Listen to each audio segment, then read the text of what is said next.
Hello भाई, राम राम सब ने। आज हम हरियाणा का जो प्रीवियस ईयर क्वेश्चन पेपर करे थे वो सेट नंबर 7 है।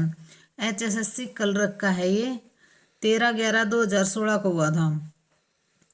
तो हरियाणा राज्य में बेटी बचाओ बेटी पढ़ाओ अभियान के लिए किसे नई ब्रांड एम्बेसडर घोषित किया गया है। तो भाई ये तो सारे ऑप्शन है पहले की। और अब जो बेटी बचाओ बेटी पढ़ाओ की ब्रांड एम्बेसडर है वो कौन है? मनु भाकर हैं।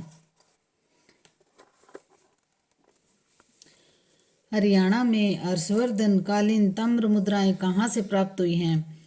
तो ये कहाँ से प्राप्त हुई हैं? सोनीपत से। ये मैंने आपको करवाया भी था। देखो भाई, ये सोनीपत जिले से प्राप्त हुई हैं हर्षवर्धन कालीन ताम्र मुद्राएं। यह क्षेत्र जो सोनीपत है वो दिल्ली NCR के अंतर्गत आता है। प्राचीन काल में सोनीपत को सोनप्रस्थ के नाम से भी जाना जाता था और इसका पहला जिक्र महाभारत में मिलता है। किसका? सोनीपत का। हरियाणा के प्रथम गैर कांग्रेसी मुख्यमंत्री कौन थे? तो ये थे राव वीरेंद्र सिंह। प्रथम गैर कांग्रेसी मुख्यमंत्री राव वीरेंद्र सिंह थे और ये 24 मार्च 1967 से नवंबर 1967 तक ये मुख्यमंत्री रहे थे और विशाल हरियाणा पार्टी से संबंधित थे। तो ये क्वेश्चन भी आता है भी राव वीरेंद्र सिंह कौन सी पार्टी से संबंधित थे? तो विशाल हरियाणा पार्टी। और ये प्रदेश के दूसरे मुख्यमंत्री थे। वर्तमान में नायब सिंह सैनी जी हमारे मुख्यमंत्री। चौधरी चरण सिंह कृषि विश्वविद्यालय किस नगर में स्थित है? तो चौधरी चरण सिंह कृषि विश्वविद्यालय है हिसार में। ये 2 फरवरी 1970 को हरियाणा के हिसार जिले में इसकी स्थापना की गई थी। तो चौधरी चरण सिंह कृषि विश्वविद्यालय की स्थापना कब की गई थी? 2 फरवरी 1970 को। और इसका नामकरण देश के 5वें प्रधानमंत्री के नाम पर किया गया। चौधरी चरण सिंह हमारे 5वें प्रधानमंत्री थे। सही रहोगे। यमुना नदी के साथ हरियाणा के निम्नलिखित में से किस जिले की सीमा नहीं लगती? तो ये किसकी सीमा नहीं लगती? रोहतक जिले की सीमा यमुना नदी से नहीं लगती। यमुना गंगा की सबसे बड़ी सहायक नदी है तो रोहतक की नहीं लगती। और ये यमुना की सबसे बड़ी गंगा की सबसे बड़ी नदी है कौन सी? यमुना नदी। और ये कहाँ से निकलती है? इसका उद्गम यमुनोत्री ग्लेशियर है। ग्लेशियर की बंदरपुछ पहाड़ी उत्तराखंड से होता है। इसकी प्रमुख सहायक नदियां कौन सी हैं? टोंस, चंबल, इंडन, केन और बेतवा। किसकी? यमुना नदी की। चीनी यात्री ह्वेनसांग किस सम्राट के समय हरियाणा क्षेत्र में आया था? तो ये चीनी यात्री ह्वेनसांग 7वीं शताब्दी में हर्षवर्धन के काल में आया था और हर्षवर्धन के काल में भारत आया था और 17 वर्षों तक ये चीनी यात्री जो है 17 वर्षों तक यहाँ रहा था। और इसने अपने जो यात्रा के जो भी संस्मरण होते हैं ना, यात्रा में इसने क्या क्या देखा क्या क्या किया, ये CU की इसकी बुक है उसमें भारत का वर्णन किया है इसने चीनी यात्री ह्वेनसांग ने। गुरुग्राम में नया औद्योगिक नगर क्षेत्र स्थापित करने के लिए हरियाणा सरकार ने किसके साथ MOU साइन किए थे? तो ये किसके साथ किए थे sign? China Fortune Land Development के साथ में। इसका ये आंसर होगा भाई। हरियाणा सरकार में पर्यटन, तकनीकी शिक्षा और संसदीय मामले। अब ये शिक्षा तो है, ये जो राव है अपनी शिक्षा मंत्री बनी है यहाँ की,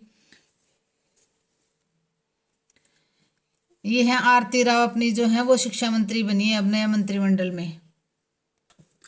सिरसा की मंजियाना परियोजना किस मिशन के तहत आती है?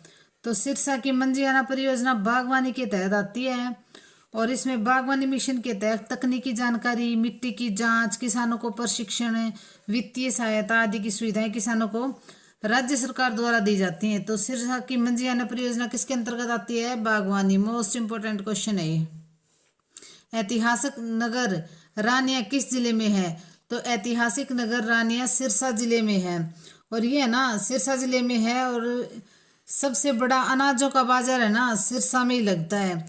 और इस पर भाटी राजा का शासन हुआ करता था सिरसा पर।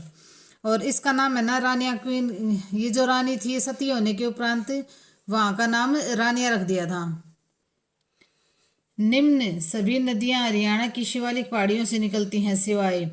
तो ये जो यमुना नदी है ना ये शिवालिक से नहीं निकलती, ये यमुनोत्री ग्लेशियर से निकलती है और ये सारी शिवालिक से निकलती हैं। घग्गर, मारकंडा और टांगरी। हरियाणा में कितने जिले हैं? तो हरियाणा में टोटल 22 जिले हैं और 22वां जिला चरखी दादरी बना था 18 सितंबर 2016 को। महावीर स्वामी का जन्म स्थल का नाम बताएं। तो महावीर स्वामी का जन्म स्थल है वैशाली। महावीर स्वामी का जन्म स्थान कुंडग्राम के वैशाली में हुआ था। ये कुंडग्राम भी दे सकते हैं। तो कुंडग्राम के वैशाली में हुआ था उनका जन्म। महावीर स्वामी का जन्म कब हुआ था? 540 ईस्वी पूर्व में। और मृत्यु कब हुई थी? 486 ईस्वी पूर्व में। 72 वर्ष की अवस्था में पावापुरी में उनकी मृत्यु हुई थी। और इनके पिता का नाम सिद्धार्थ था, ज्ञात्रक कुल के थे, और माता त्रिशला थी, लिच्छवी कुल की। ये जैन धर्म के 24वें तीर्थंकर थे महावीर स्वामी। किस नदी के तट पर सिकंदर और पोरस का युद्ध हुआ था? तो ये हुआ था झेलम नदी के किनारे। सिकंदर और पोरस के मध्य युद्ध। किस नदी के तट पर सिकंदर और पोरस के बीच युद्ध हुआ था? तो ये झेलम नदी के झेलम नदी के पास में, झेलम नदी के तट पर सिकंदर और पोरस के बीच ये युद्ध लड़ा गया था। इस युद्ध को है ना आइडेस्पीज का युद्ध भी बोलते हैं। और झेलम का पुराना नाम क्या है? विस्तता।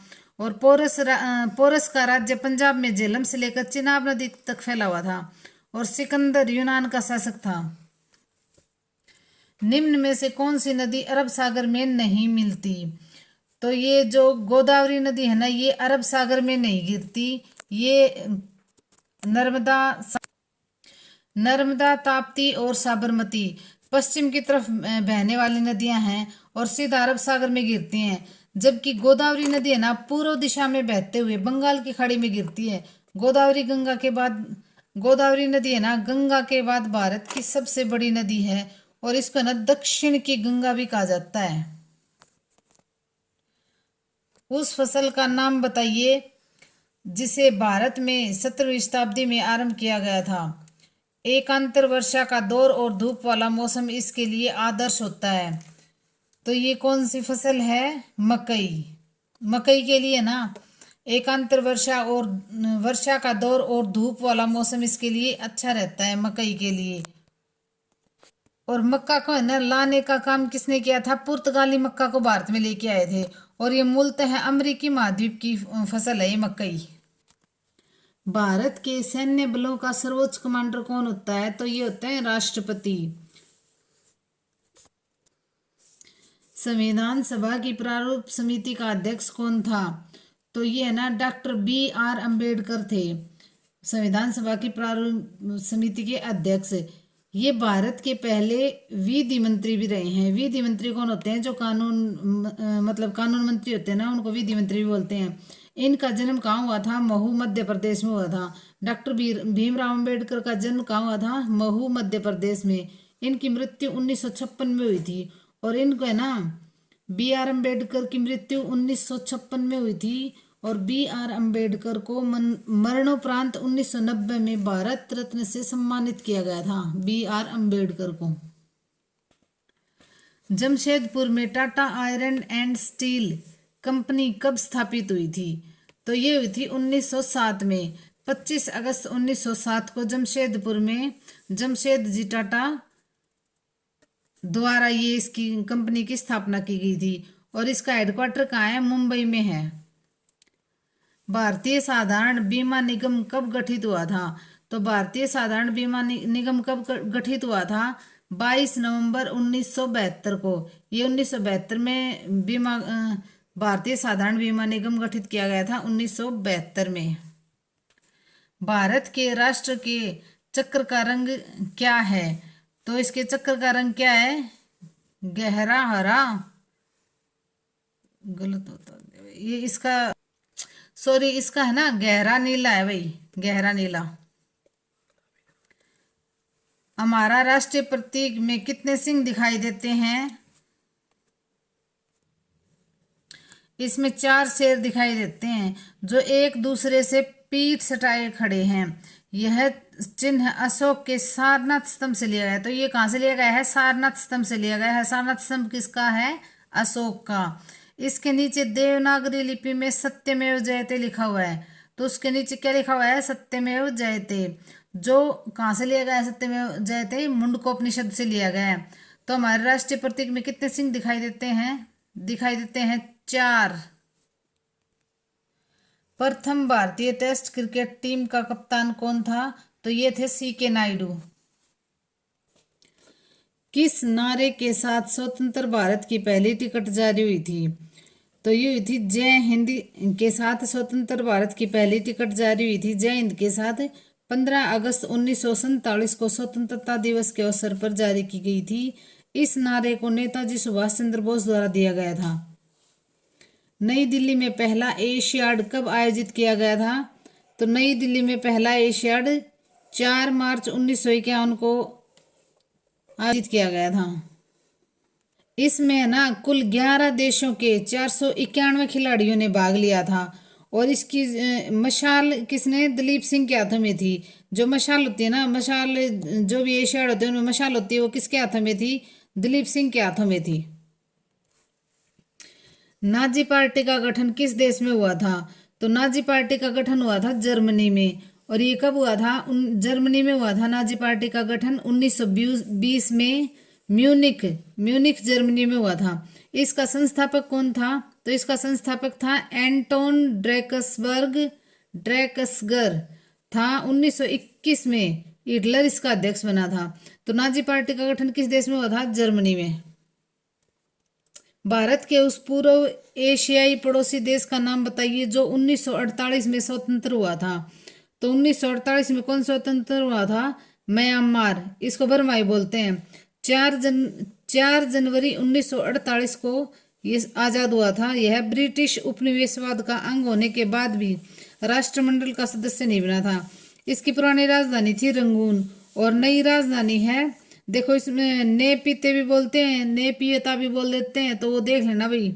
नेपीते बोलते हैं इसकी पुरानी, जो अभी नई राजधानी है ना, और पुरानी कौन सी थी? रंगून। पीसा की झुकी मीनार किस देश में है? तो पीसा की झुकी मीनार है इटली में। और इसका वास्तुशिल्प का यह वास्तुशिल्प का बहुत ही अद्भुत नमूना है और 1173 में बननी शुरू हुई थी और इसे बनने में पूरे कितने साल लगे थे पता है? 200 साल लगे थे। पीसा की जो झुकी मीनार है उसको बनने में पूरे 200 साल लगे थे और उसके जो पहले वास्तुकार थे वो थे बोनानो पिसानो। पृथ्वी अपने अक्ष पर एक चक्कर पूरा करने में कितना समय लेती है? तो पृथ्वी अपने अक्ष पर एक चक्कर पूरा करने में 23 घंटे 56 मिनट और 4 सेकंड लेती है। तो पृथ्वी अपने अक्ष पर एक चक्कर पूरा करने में कितना समय लेती है? 23 घंटे 56 मिनट और 4 सेकंड।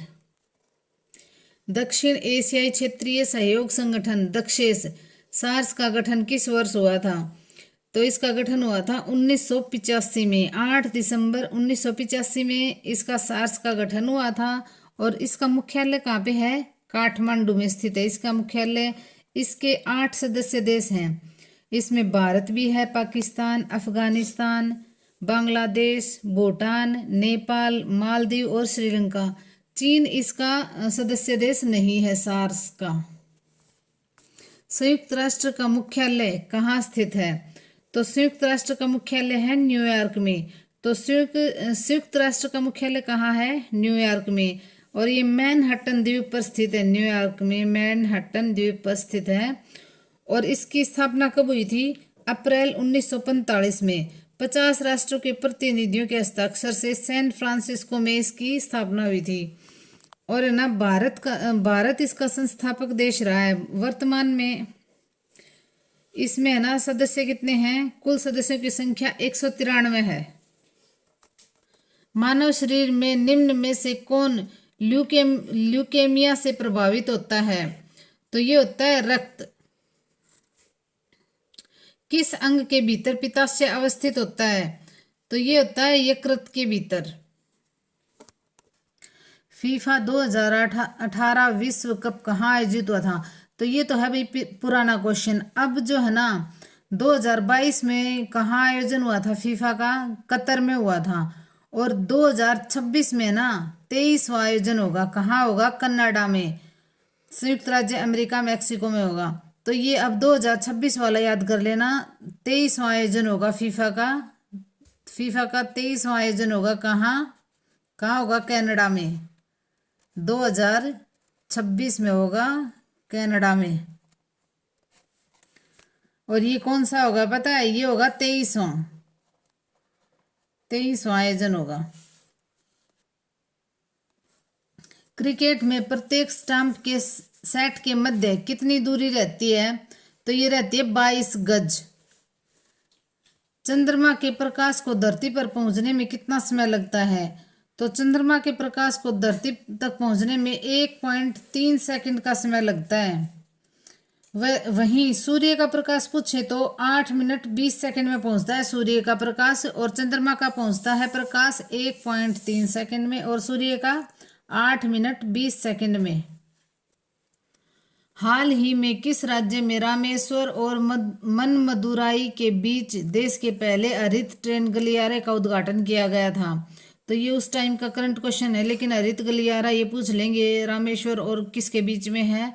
तो ये है भाई तमिलनाडु में है ये। निम्न में से कौन कंप्यूटर की खोज से संबंधित है? तो ये हैं चार्ल्स बेबेज ने कंप्यूटर की खोज की थी। इन्हें चार्ल्स बेबेज को कंप्यूटर का जनक भी कहा जाता है। कंप्यूटर एक ऐसा इलेक्ट्रॉनिक यंत्र है जो गणनाएं करने में सक्षम है। वर्तमान समय में यह मनुष्य की मूलभूत आवश्यकता बन चुका है भाई कंप्यूटर। भोजन पकाने के पात्र के रूप में उपयोग में लाने के लिए किसी धातु के लिए निम्न में से कौन सा मानदंड उपयुक्त है? तो ये है अधिक ऊष्मा चालकता। तो भोजन पकाने के लिए अधिक ऊष्मा चालकता का होना आवश्यक है, क्योंकि भोजन के पात्र लोहा, स्टील, एल्यूमिनियम जैसी धातुओं से बनाए जाते हैं। इन धातुओं में ना तेजी से ऊष्मा का स्थानांतरण होता है, जिससे भोजन जल्दी पककर तैयार हो जाता है। निम्न में से कौन सी धातु सामान्य परिस्थितियों में वायु तथा जल से प्रभावित नहीं होती? तो इसमें पूछ रखा है नहीं होती, तो कौन सी धातु है? प्लेटिनम। प्लेटिनम का परमाणु क्रमांक है ना 78 होता है। कितना होता है? परमाणु क्रमांक 78 होता है भाई प्लेटिनम का। और ये सामान्य परिस्थिति में वायु तथा जल से प्रभावित नहीं होती प्लेटिनम। और ये प्लेटिनम ना बहुत महंगी धातु होती है, तो बहुत ज़्यादा महंगी होती है ये। इसका प्रयोग आभूषण बनाने के लिए किया जाता है। तिलचट्टे में चलने के पांव कितने जोड़े होते हैं? तो इसमें ना जोड़े पूछ रखा है, तो ये होंगे 3। और वैसे पूछे ना कितने हैं तो होंगे 6, लेकिन जोड़े पूछ रखे हैं तो होगा 3। एंजाइम सहायक होते हैं। तो एंजाइम क्या सहायक होते हैं? क्या करने में सहायक होते हैं? भोजन पचाने में। तो एंजाइम भोजन पचाने में सहायक होते हैं। इसका सेकंड आएगा भाई। अपना हाथ जगन्नाथ का अर्थ क्या है? तो इस मुहावरे का अर्थ है अपने सामर्थ्य पर विश्वास होना।